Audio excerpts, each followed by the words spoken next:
Good morning, everyone. Well, it's morning on the West Coast. On the East Coast, I think you're in afternoon now.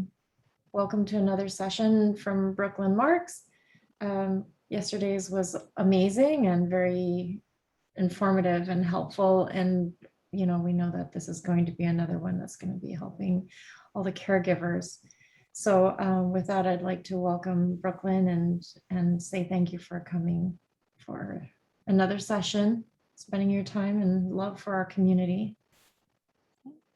And just a quick little blurb about the interpretation button at the bottom. If some of you are French speaking, please go to the bottom and click the interpretation button and you can select your language.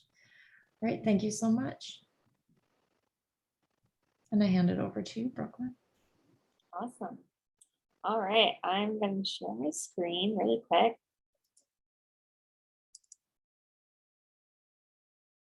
Double check if I can get thumbs up from Susie that you can see it. Awesome.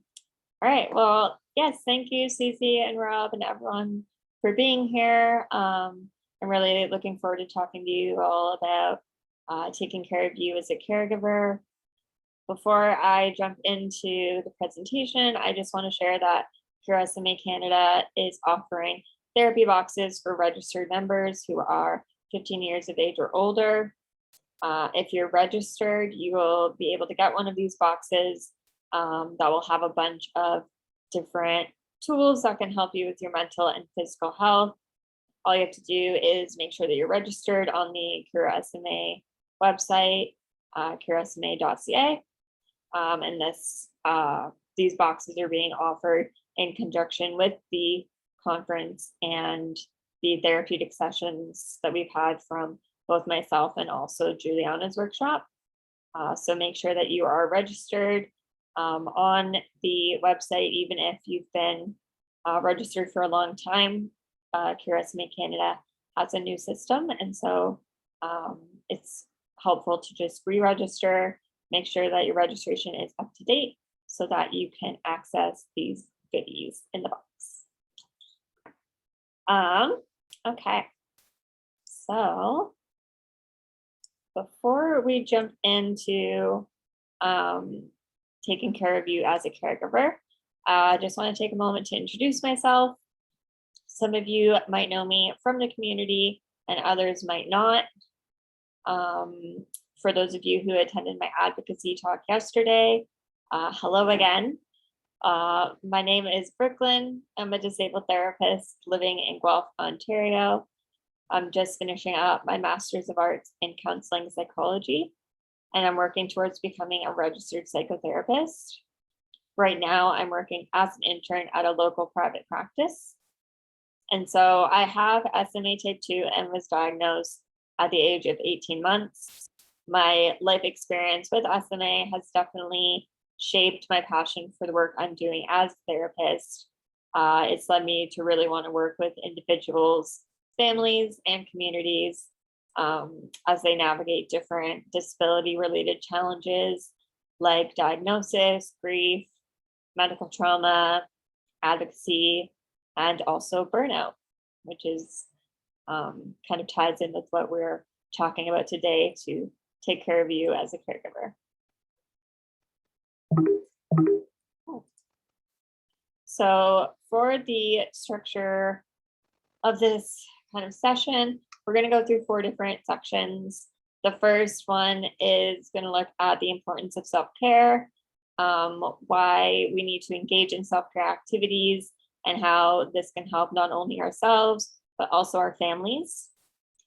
Then we're going to move into how to recognize different signs of burnout so that we can be mindful of where we are at and what our needs look like. We're going to then explore different ways of taking care of you, what it means to take care of yourself, how to stay well, and be at your best self. And then lastly, we're going to open up a conversation with the Q&A section to explore different ways within your experience of taking care of you as a caregiver. So first up, we will look at the importance of self-care.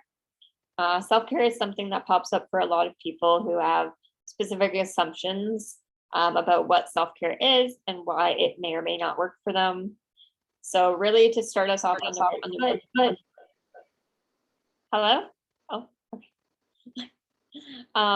To start us off on the right foot and understanding why we're going to be what we're going to be talking about today, I want to take you through what I mean when I say self-care and why caring for you is important. So you may have seen from the title of the session that it's called Filling Your Cup. And the reason why it's named this comes from an analogy that myself and a lot of other helping professionals like to use when we are teaching the importance of self-care. And so the core idea that comes with this is centered around the fact that you cannot pour from an empty cup. And what we mean by this is that in order to give to others, you have to first give to yourself. And when you are exhausted, drained, spent, hungry, lonely, frustrated, burned out, your cup is empty. And so in these moments, it can be really hard to engage with others and to offer them a listening ear, care from them, offer support, etc. Just because you have nothing else to give, your cup is empty. And so if we look at when you are rested and nourished and relaxed and inspired and motivated, this is when your cup is full. And so you're able to engage in others in a way that is meaningful and that you enjoy. And so you're able to give to others because you are taken care of and you have something to give them. And so through the main message that will be kind of throughout as a theme throughout this entire session is to really come back to the core fact that when you take care of yourself, you take care of others. And this is especially true for caregivers who just give and give and give to those around them.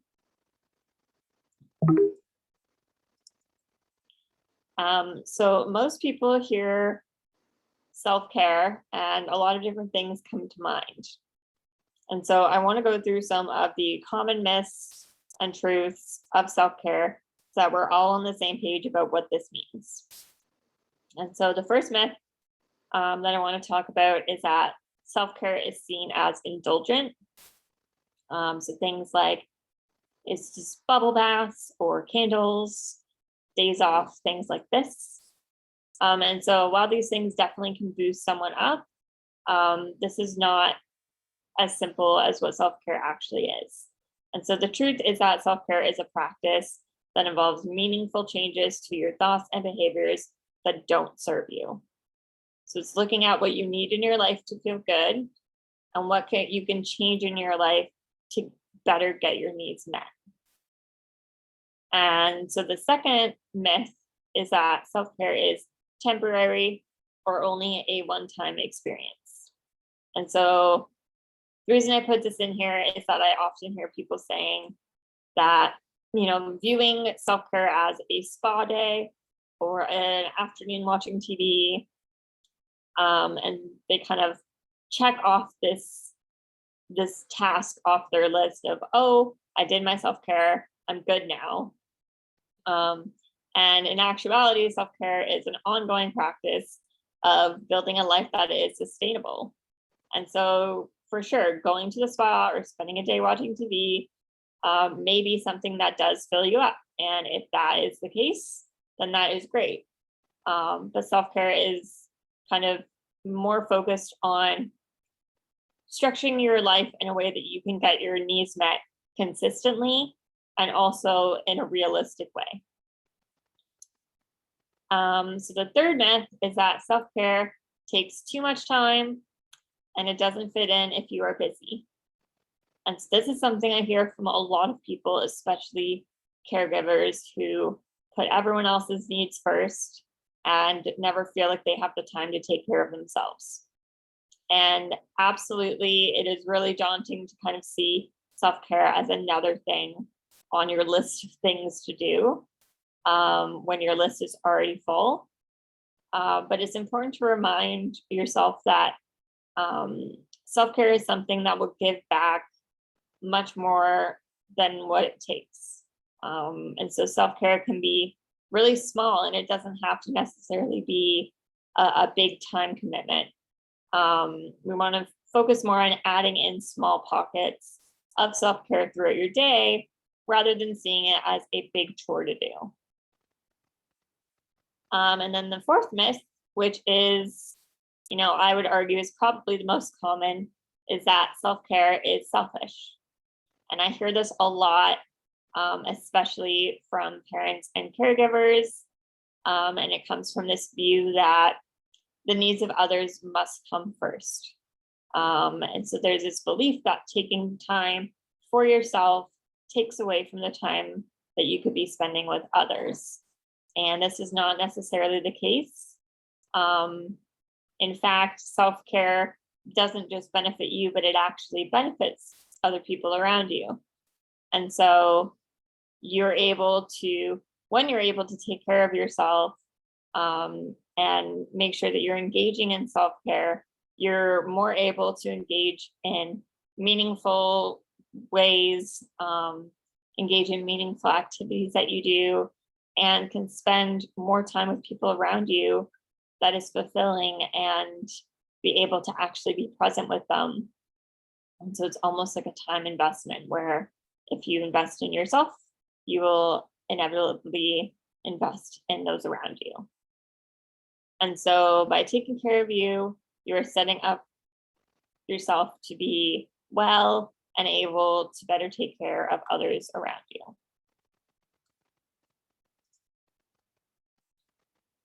So one of the main reasons why self-care is so important, especially for caregivers, is that it acts as a protective factor against stress and burnout. So as most of you know, there are really unique stressors that come with being a caregiver, especially to someone with SMA. For most caregivers, this is really new territory. There's a lot of uncertainty and change that comes with SMA and the progression of the disease. And there's a lot of management involved in caregiving, things like sleepless nights or doctor's appointments, funding requests, advocacy, and more. And so for a lot of caregivers, these things can feel really overwhelming and very stressful. And so as a caregiver, you might notice changes in yourself in the way that you respond to situations. You might find yourself a lot more impatient or irritable or feeling really out of control and just overall not feeling like yourself. And then on top of this, you might feel guilty for taking the time to take care of yourself. You may feel like you need to put your needs on the back burner and only be focusing on the person that you're caring for. And so there are some things that come with stress and these experiences that I think it's really important for us to be aware of. And that is that when we experience these different stressors that come with being a caregiver to someone with SMA, we increase our risk for experiencing all of these things. So things like exhaustion, irritability, difficulty sleeping, weight changes, headaches, intrusive thoughts that might lead to anxiety or panic, feeling a loss of hope or disconnected from other people, having a reduced energy, or even an impaired immune system. And so stress can really impact us, and we really want to make sure that we're staying, away from these things that would complicate our lives even further. And so similarly, burnout is something that a lot of caregivers experience. And this is kind of tied in with stress, and that burnout is actually a consequence of repeated exposure to stress over a long period of time.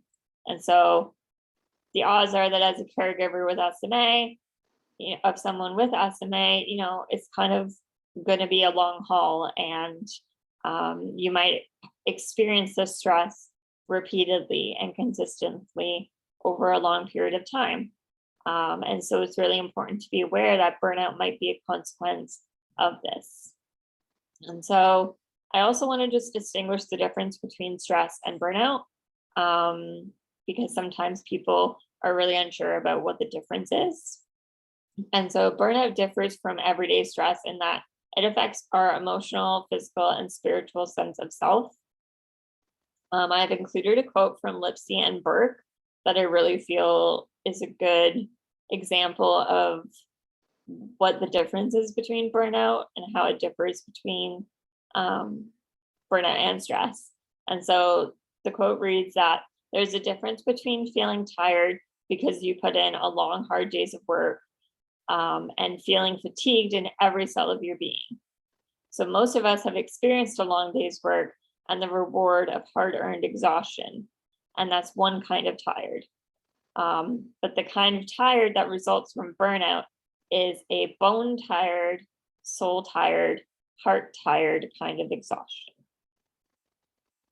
And so many of you might, resonate with this in that you've experienced this at one point or currently as well. So now that we know more about what burnout might feel like, I want to talk about how we're able to recognize it.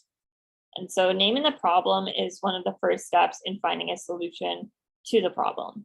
And so when we know that we're experiencing burnout, we're able to take action towards positive change in our life and find ways to feel better. So there are 10 signs of burnout that we want to be really mindful of as caregivers.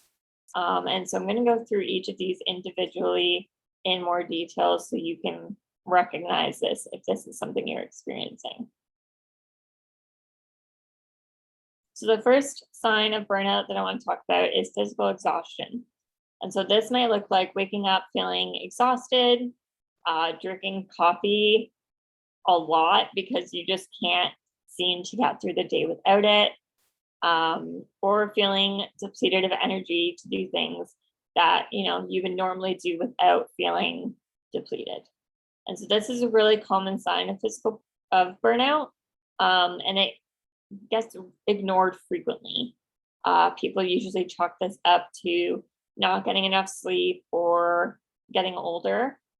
And so both of these might be true, but you also might be experiencing a sign of burnout. And so it's important to be mindful of this. So the second sign of burnout is decreased satisfaction in areas of life that you previously enjoyed. And it's essentially when you're unable to enjoy tasks that you previously loved. And so this might be school, might be your job, relationships, or hobbies. The third sign of burnout is lack of confidence. This looks like being self-conscious about areas in your life that you were previously really confident in. So you might find yourself in a situation that you normally would know how to respond and know exactly what to do, but now you're feeling a little unsure about what you should be doing, if you're doing the right thing, etc. Emotional exhaustion is another big sign of burnout. And a great way to think about this is that this feels like when your battery is on empty. And so you might feel like you're not able to do certain things that you might consider to be simple. So something like having a conversation with a friend might feel really daunting, and you feel like it would just be too much for you to handle, even though previously this is something that you wouldn't really hesitate about.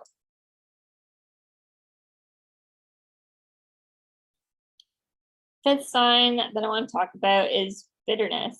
And this is especially towards activities that you used to really enjoy and that used to fill you up. So you might find yourself feeling bitter about relationships in your life or about your day-to-day routine. You might feel annoyed that your life isn't exactly how you want it to be, or you're not where you're at.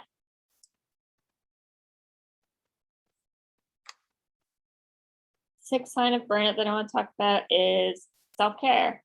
And this is a really, really big one because self-care is a huge protective factor against burnout.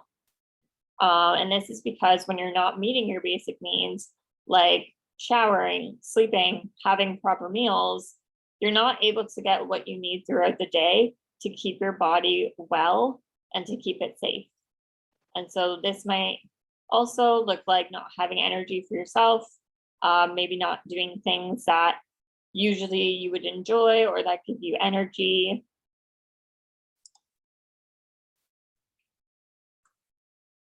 Difficulties with relationships is another big sign of burnout. You might find yourself strained with the relationships in your life. You might feel like there's more conflict in your friendships or your relationships with family. You might have difficulties communicating. And you might also find yourself withdrawing from your relationships if you're feeling burnt out. And this is a really, really big common response for people because the relationships just seem so overwhelming. So the 8th sign that I wanted to talk about is health challenges. And so this might look like frequently getting sick, having increased symptoms that concern you. This is essentially your body's way of communicating to you that you need to slow down and take a break. And so when it's overwhelmed in every sense of the word, it will try to tell you this by having symptoms, by having health challenges. And so when this happens, we really want to listen to our bodies and give it what it needs to support us. Another sign of burnout is difficulties with sleep. So a lot of times caregivers find themselves struggling to either fall asleep or stay asleep. This might be the result of thinking or ruminating on the day's events, what you did, what you didn't do, or just simply tossing and turning and being unable to kind of settle into bed and get comfortable. And so when this happens, we might find ourselves moving towards sleep deprivation, which can come with its own set of challenges because everything seems harder when you're not sleeping. And then the last sign of burnout that I wanted to talk about is a lack of motivation. And so this might be where we struggle to finish tasks or may even avoid tasks altogether. We might find it really hard to dig in deep and find the motivation that we need to move forward and get through our day. And previously, we wouldn't have had troubles with this. And so this is another sign that you might be experiencing burnout. So I'm going to transition into the third part of our session, which is all about taking care of you. And so now that we've talked about burnout and stress and what it looks like, we want to look at what to do if this is something you're experiencing. So you might have listened to these signs of burnouts and maybe you've previously experienced this, or you're experiencing it right now. And you might question, what do we do when this is what's happening? And so what we really want to focus on is where we go from here. So we know that being stressed or burned out means that our cup is empty. And we know that we can't pour from an empty cup. We can't care for others when we're not caring for ourselves. And so how are we able to fill our cup and make sure that we are able to take care of ourselves in a way that allows us to take care of others and be the caregiver that we want to be? So one of the big strategies that I often teach with clients is to reflect on your care needs. And so when we tune into our needs, we have a better idea of what support we're looking for and how to get these needs met in different ways. And so an acronym that I use a lot to remember to check into these areas is called NESTs. So looking at our NESTs, this stands for nutrition, exercise, sleep, time for self, and support. And so I'm going to dive into each of these individually to give you a better idea of what we mean when we're going through these check-ins. So the N, which is first in nests, stands for nutrition. And so this comes from the fact that when our bodies are not being nourished in the way that we need them to be, we can find ourselves feeling really dysregulated and more at risk for burnout. And so we want to ask ourselves things like, am I feeling hungry? Have I been eating foods that fuel me?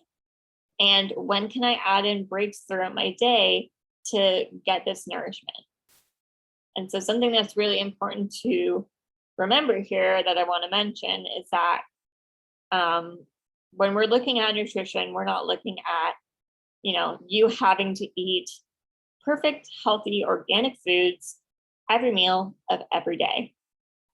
This is completely unrealistic for most people, and it's just not a goal that is attainable. And so what we mean when we are looking at nutrition is to make sure that you are consuming foods consistently throughout the day to keep you energized, and looking at what you're consuming, making sure that it's foods that give you the nourishment you need, and to make sure that your body is able to support you throughout the day. So the E in nests stands for exercise. And this is, the same kind of message that we talked about in nutrition, where when we look at exercise, we're not talking about doing a multiple hour workout regimen that is exhausting and strenuous, and doing that every day or multiple times a day. When we talk about exercise, we're focusing more on movement of your body throughout the day. So asking yourself, when was the last time I moved my body? What body movements feel good for me? And how can I build in breaks throughout the day to make sure that I am moving my body? And so this is just another part of making sure that you are giving your body what it needs to support you throughout the day, making sure it has the energy and is able to support you in the way that you want it to. And next, we're going to look at sleep, which is the first S in the acronym NESTS. And so as you mentioned before, caregivers often find themselves lacking sleep and rest. And this can come with a lot of challenges, because when we're depriving ourselves of sleep, there are other problems that pop up as a result. And so when we tune into our sleep, we want to ask ourselves, am I feeling tired? Have I been getting at least 4 hours of consecutive sleep? And the reason I say 4 hours is because research has shown that being able to get a solid 4-hour chunk of sleep is a big protective factor against sleep deprivation. And then lastly, we want to ask ourselves, how can I rest my body and mind? And so you might find yourself trying to go to sleep so much and trying so hard that you end up staying awake and counting the hours until you have to get up. And so in these moments, there are a few different things that we want to be mindful of. The first is that you may find it easier to get up, move around, and go back to bed when you feel sleepy again. But if you're still unable to sleep, reminding yourself that rest matters too. And if you're unable to sleep, resting your body and just lying quietly awake is still something that can be restorative for both your mind and your body. So it doesn't have to be all or nothing. So T for nests stands for time for self. So as we mentioned, caregivers, you might find yourself reluctant to take time to yourself. But it's really crucial to feeling energized and feeling able to engage in the tasks that you want to. And so you may ask yourself, when was the last time I did something for me? What things do I enjoy that fill me up? And how can I get this time more often? And this is something that caregivers really struggle to do a lot of the time, but it's really important. And one kind of strategy that I've found can help people who are struggling to find this time is to actually block out in your schedule a time that works for you to engage in self-care and to make sure that you're taking time for yourself. And intentionally putting this in your schedule will help you follow through with it when that time comes. And the last S in NEST stands for support. And so caregivers are being leaned on for support. And so we want to remember that caregivers need support too. And there's a really big importance of working together and leaning on one another. And so we really want to tune in to make note of what areas you might benefit from getting that support. You know, what areas do I need support in? What might this look like? Who are 3 people that I can ask for help or support? And how can I build this into my day? These are all things that we really want to focus on doing, because as caregivers, you need support too, and you don't have to do everything alone. And so as you reflect on all of these different areas of your needs, and think about what this might look like moving forward, it can be helpful to reflect on what your thoughts are around self-care. You know, maybe you're having a lot of thoughts that align with the myths that we talked about earlier. You might look at what areas of your life is lacking in self-care and how to build in these pieces to take care of yourself. And so many people feel really overwhelmed with where to start when it comes to self-care, but tuning into this process and answering these kind of questions can help guide you with knowing where to start. And so when we're talking about your needs and what ways you can meet your needs, I want to remind you of the 4 truths that we talked about earlier. And that is that self-care is the process of making meaningful changes to thoughts and behaviors that don't serve you. It's an ongoing practice of building a life that is sustainable. It can be small things that add up over time to help you stay well. And it helps you feel well enough to do more for yourself and also others. And so we want to keep these 4 things in mind when we are looking at what self-care strategies we can implement that work for you and your family. Because every person's different and every family is different. And what might be self-care to one person might not be self-care to the other. And so when we're looking at these strategies, we want to keep these 4 things in mind to make sure that we are meeting these. And so to give you some practical ideas of what self-care might look like, I want to share the self-care wheel, which was created in 2013 by Olga Phoenix.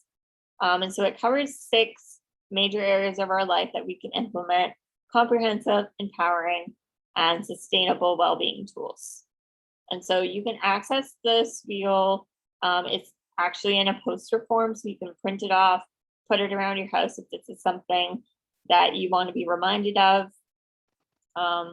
And so you can access this on olgaphoenix.com. But I'm just going to read through like a few of the different sections and give you a few ideas for what this might look like. So under the physical umbrella, some things that pop out are safe housing, making sure that you have shelter, taking a walk, moving your body, going to acupuncture or massages, and also eating well. So focusing on that nourishment piece that we talked about earlier. Psychological umbrella might be things like self-reflection or journaling. It might be drawing or relaxing in the sun.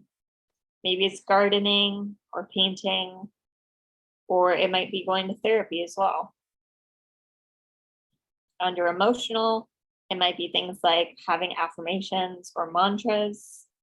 It might look like cuddling with your pet, laughing, crying, watching a funny movie. Spiritual has things like singing or dancing, going into nature, spending time volunteering. or maybe even meditating. So for anyone that attended Juliana's mindfulness workshop yesterday or Thursday, you might be familiar with how helpful meditation can be. And then under personal, this might look like planning goals, learning who you are, fostering relationships, spending time learning a new skill like playing guitar, or also maybe going on a coffee date with a friend. And then under professional, this might look like taking time for lunch, or maybe instilling boundaries like leaving work at work. Getting support from colleagues might be something that, helps you fill your cup, or planning your next career move. And so these are all things that we really want to explore, maybe adapt to something that works for us and our family.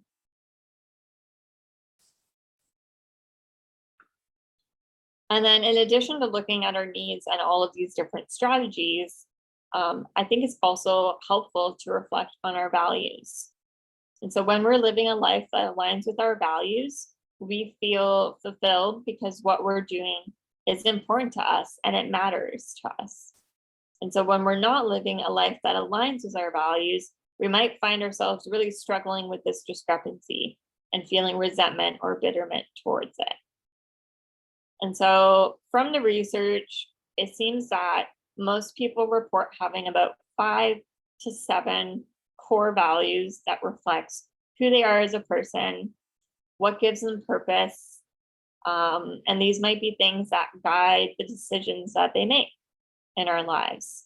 So some core values that kind of a lot of people have or might fit for you is things like health, connection, family, creativity, privacy, equality, timeliness. And so we really want to ask ourselves, what are my values? Am I living in line with these values? And if I'm not, how can I change this? And when we're looking at changing this, we want to find ways that are small and manageable, things that are realistic for us to achieve, and we can build from there. Realistically, it's impossible to act in a way and engage in behaviors that are perfectly 100% in line with our values 100% of the time. And you're human, and there will be times that this isn't the case, but this is something we really want to kind of work towards to reduce the stress in our lives and help us lead a life that we really want to lead and be the person we want to be.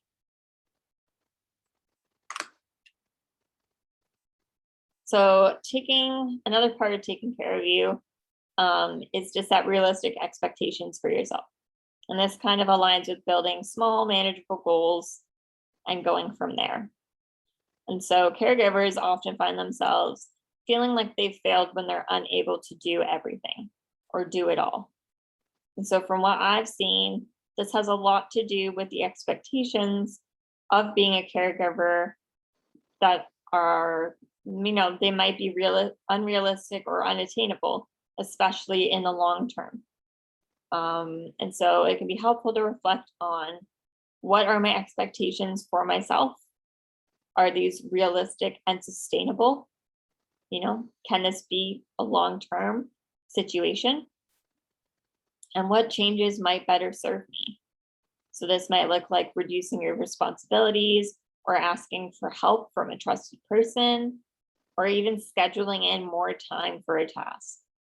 If you go in knowing what your expectations are and then making these expectations realistic, you might find yourself feeling more successful at completing these goals.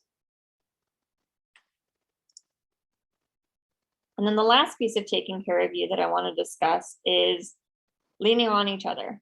And so this ties in with setting in realistic expectations, in that caregivers often feel like they have to do everything on their own. And they might feel like they aren't allowed to ask for help, or they can't take breaks.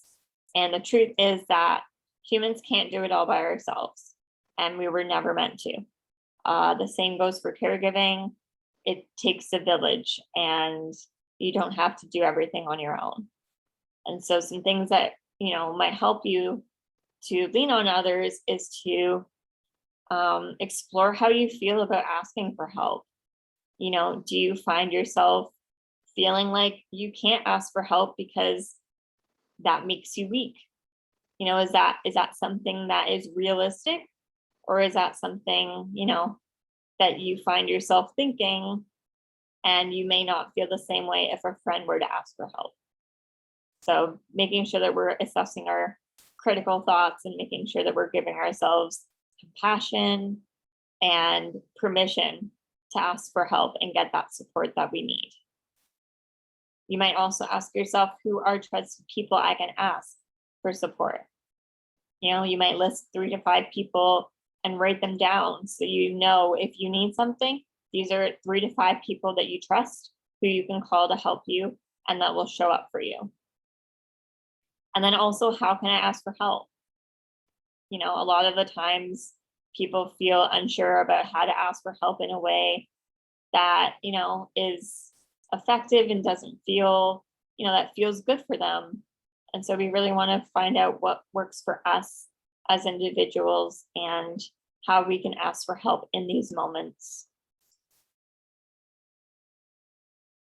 And then the last message that I want to reiterate kind of before we wrap up is that I just want to remind everyone that taking care of you is an investment. And so small acts of self-care may seem a little bit trivial in the moment, or might feel like they're not necessary, but these small pieces build into maintaining a life that is balanced and sustainable for us.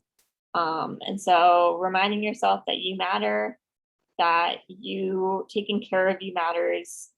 And I hope you can be mindful of making your needs a priority and give yourself grace as you move through this process and make these changes, because I see how hard it can be to kind of lean into these strategies, lean into these ideas, and give ourselves this permission. But when we're kind to ourselves, it can affect everyone around us. And I think this is really an important thing for us to do for ourselves. And so before we move into the Q&A section, I just want to say thank you again for Susie and Rob and SMA Canada for having me. Thank you for everyone for listening. I hope you take away something that was helpful for you. And I'm looking forward to hearing thoughts or questions. I also want to say that if you're struggling with finding ways to take care of yourself, finding ways that feel good, working against any like people pleasing tendencies, or feeling like you have to be superhuman, I hope you can reach out for support if you're struggling with these areas. If you live in Ontario, I am happy to book a consultation to explore ways that I would be able to support you through this. And if you don't live in Ontario, I'm happy to see if I can connect you with a professional in your area that's familiar with disability and can help you through these challenges.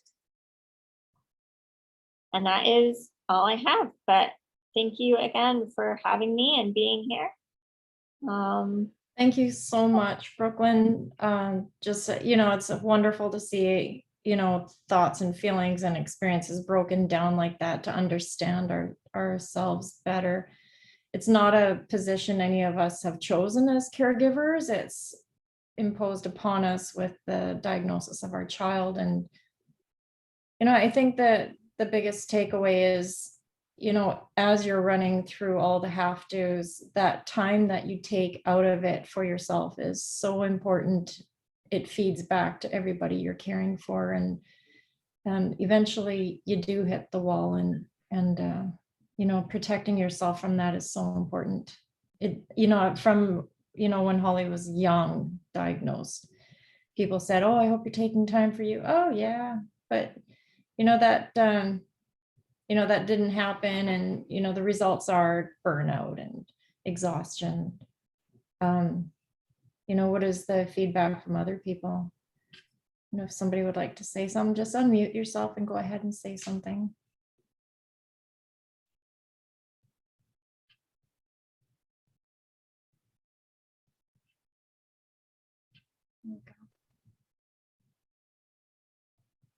You know, some of the ideas of oh, there we go, Yan.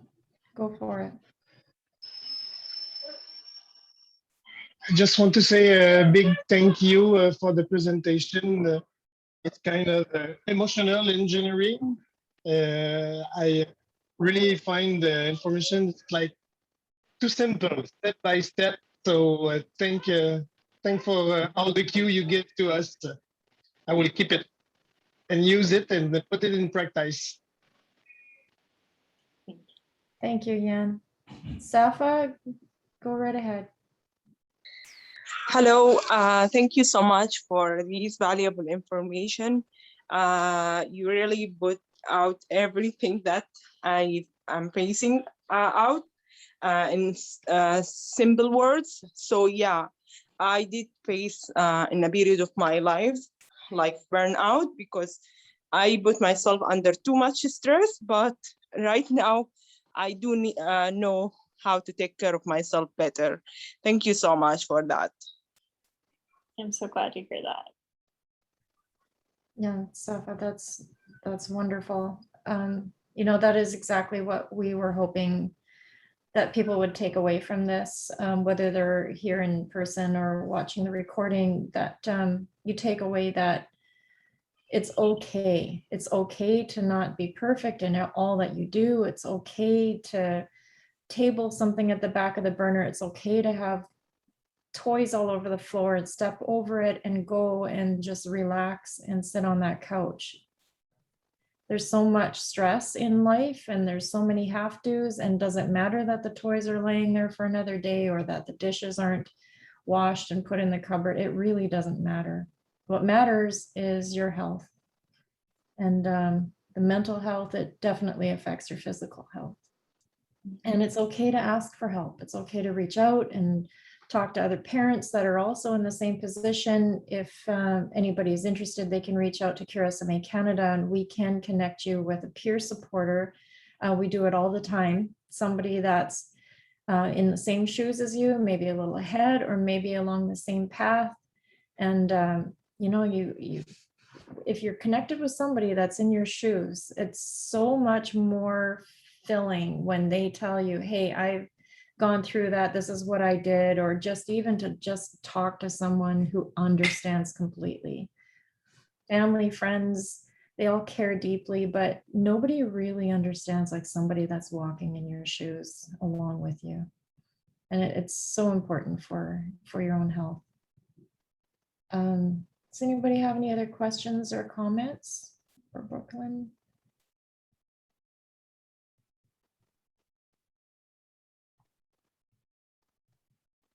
Okay, then with that, you know, I'll remind you all that there is a therapy package that we would like to send out.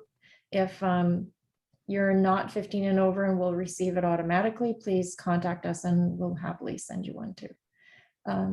Yeah, take care everyone and have a great afternoon. Brooklyn, thank you so much for a very informative and thought-provoking meeting. Thank you. You're awesome. Okay, have a great day, everyone. Bye.